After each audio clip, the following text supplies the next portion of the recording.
कर्नाटक के बेंगलुरु में विपक्षी दलों की बैठक में विपक्ष को नया नाम मिल गया है। विपक्षी दलों की बेंगलुरु में चल रही बैठक में तय हुआ कि अब उनके गुट का नाम इंडिया होगा। कांग्रेस के नेतृत्व वाला ये विपक्षी गुट पहले यूपीए के नाम से जाना जाता था। अब ये तमाम विपक्षी दल इंडिया गठबंधन का हिस्सा होंगे। इस इंडिया की full form Indian national democratic inclusive alliance रखा गया है, जो पीएम नरेंद्र मोदी के नेतृत्व वाले एनडीए को टक्कर देगा। बता दें कि विपक्ष की बेंगलुरु में बैठक चल रही है। बीते दिन यानी 17 जुलाई को बैठक का पहला दिन अनौपचारिक था, जिसमें चर्चा के बाद डिनर का आयोजन हुआ था। इसके बाद आज औपचारिक बैठक हुई, जिसमें महागठबंधन के नाम पर विचार विमर्श हुआ। बीती रात की बैठक में सभी दलों से नाम सुझाने के लिए कहा गया था और आज की बैठक के दौरान इन पर चर्चा की गई और आम सहमति से इंडिया नाम रखा गया।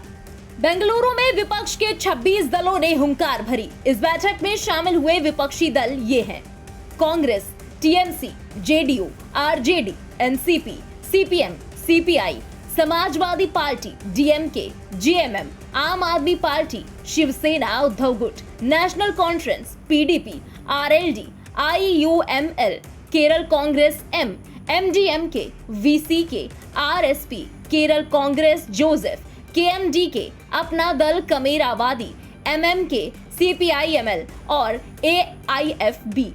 बता दें कि विपक्षी बैठक में जो नाम निकल कर सामने आया है, उससे तो यही लग रहा है कि विपक्ष बीजेपी के नेतृत्व वाले एनडीए को कड़ी चुनौती देने की तैयारी कर चुका है। लेकिन विपक्ष के सामने जहां बीजेपी की चुनौती है, तो वहीं अंदर खाने भी बहुत सी चुनौतियां सामने आनी बाकी हैं, जिसमें से विपक्षी दलों के सामने अभी सीट बंटवारा सबसे बड़ी चुनौती है। इन विपक्षी दलों को अपने क्षेत्र में अपनी सीटों के साथ समझौता करना पड़ सकता है। वहीं बेंगलुरु में चल रही इस बैठक में कांग्रेस अध्यक्ष मल्लिकार्जुन खड़गे ने कहा कि मुझे खुशी है कि 26 पार्टियां एकजुट होकर काम करने के लिए मौजूद हैं। अभी हम सबकी मिलकर 11 राज्यों में सरकार है। बीजेपी को अकेले 303 सीटें नहीं मिली, उसने अपने सहयोगियों के वोटों का इस्तेमाल किया और सत्ता में आई और फिर उन्हें बाहर कर दिया। खड़गे ने कहा कि भाजपा अध्यक्ष और उनके नेता अपने पुराने सहयोगियों से समझौता करने के लिए एक राज्य से दूसरे राज्य की दौड़ लगा रहे हैं। उन्हें डर है कि जो एकता उन्हें यहाँ दिख रही है, उसका नतीजा अगले साल उनकी हार होगी। हर संस्था को विपक्ष के खिलाफ हथियार बनाया जा रहा है। वहीं अखिलेश यादव ने ट्वीट कर कहा कि भारतीय इतिहास आज के दिन को देशभक्ति और सकारात्मक राजनीति के बेंगलुरु आंदोलन के दिन के रूप में याद रखेगा। बता दें कि विपक्ष की बैठक के बाद अब दिल्ली के अशोका होटल में एनडीए की बैठक हो रही है, जिसमें एनडीए के 38 सहयोगी दल इस बैठक का हिस्सा होने वाले हैं।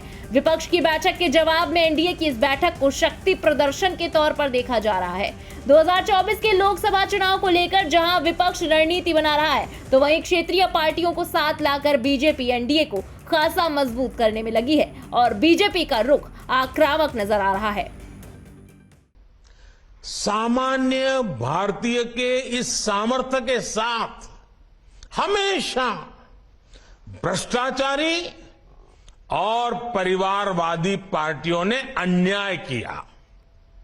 ऐसे में भारत की बदहाली के जिम्मेदार कुछ लोग अपनी दुकान खोलकर बैठ गए हैं।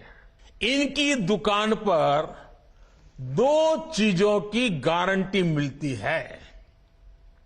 एक तो ये अपनी दुकान पर जातिवाद का जहर बेचते हैं और दूसरा, ये लोग असीमित भ्रष्टाचार करते हैं।